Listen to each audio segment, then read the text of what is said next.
테마2 잘못 사용되고 있는 프로젝트 관리 사례의 네 번째 시간으로 요구사항, WBS, 리스크에 이어 이번 시간엔 납기 관리에 대한 내용을 살펴보겠습니다. 이 내용은 실제 현장에 가면 흔하게 이루어지는 잘못 중에 하나로 반드시 지정되어야 하는 그러한 내용입니다.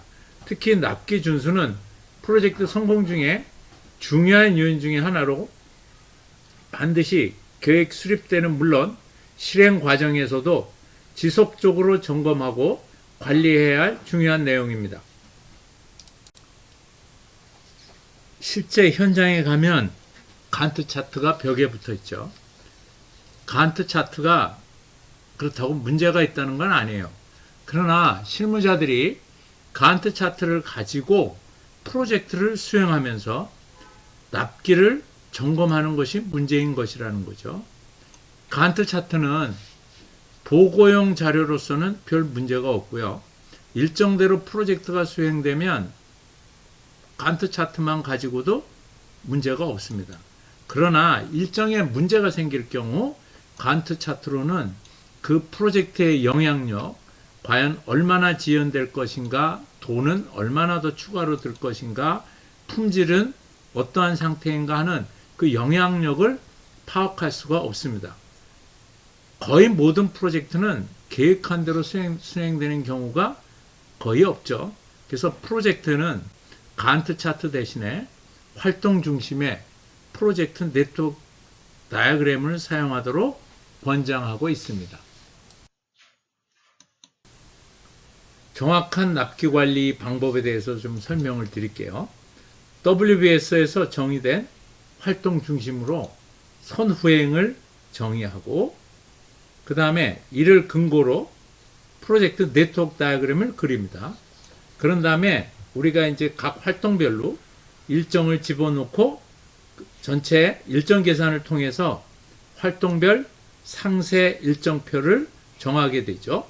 그런 다음에 우리가 그게 납기에 문제가 없다면 그 일정을 확정하고 그럴 경우 우리가 이제 베이스라인을 확정했다 이렇게 얘기를 합니다.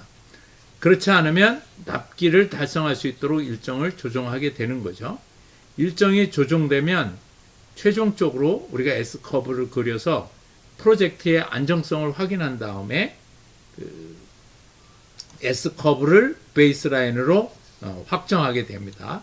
그러면 최종 확정된 S커브를 PMB, 퍼포먼스 메저먼트 베이스라인, 프로젝트 수행 평가 기준선으로 확정하고 이를 수행 시 프로젝트의 기준선으로 확정하게 됩니다. 아울러 진척 때도 이러한 PMB를 기준으로 사용을 해서 프로젝트가 지금 제대로 가고 있는지 아니면 늦었는지 이러한 전체적인 경향을 우리가 평가하게 됩니다.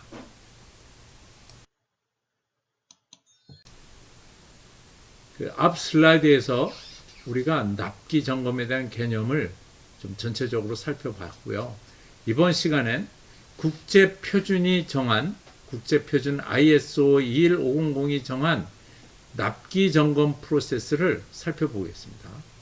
먼저 그 범위 계획의 최종 산출물인 여기 보이는 WBS를 기초로 해서 여기에서 이제 활동이 정의되겠죠. 이 활동이 정의가 되면 이 활동의 선후행을 가지고 우리가 프로젝트 네트워크 다이어그램을 그리게 되는 거예요. 그러니까 이 프로젝트 네트워크 다이어그램에 여기에 그려지면 여기다 일정을 집어넣고 우리가 프로젝트 전체의 일정을 계산하게 되면 활동별 상세 일정표가 이렇게 아래와 같이 나오게 됩니다. 그래서 우리가 이 상세 일정표에서 시작일과 끝나는 날을 찾아보고 이게 납기에 큰 문제가 없으면 우리가 이 일정을 확정하게 되는 거고요. 이게 일정이 확정이 되면 우리가 그 다음에는 이제 프로젝트 안정성을 체크하기 위해서 S커브를 우리가 이제 그리게 됩니다. 이 S커브를 그리는 방법은 여러 가지 방법이 있는데 ISO 21500에서는 프로젝트의 원가 관리에서 그 원가 계획대 S 커브를 그리도록 얘기하고 있습니다. 그래서 이게 별 큰 문제가 없으면 이제는 우리가 이 S 커브를 가지고 그 전체적인 일정을 확정하게 됩니다. 우리가 이걸 뭐라고 부르냐면 퍼포먼스 메저먼트 베이스라인 PMB라고 부르게 되는 거죠. 그러면 이제 이 PMB는 프로젝트 수행 때 우리가 이 프로젝트가 제대로 잘 가고 있는지 없는지에 대한 부분을 평가할 때 사용되게 되는 겁니다. 바로 이게 그 올바른 그러한 납기 점검의 프로세스에 대한 내용이라 하겠습니다.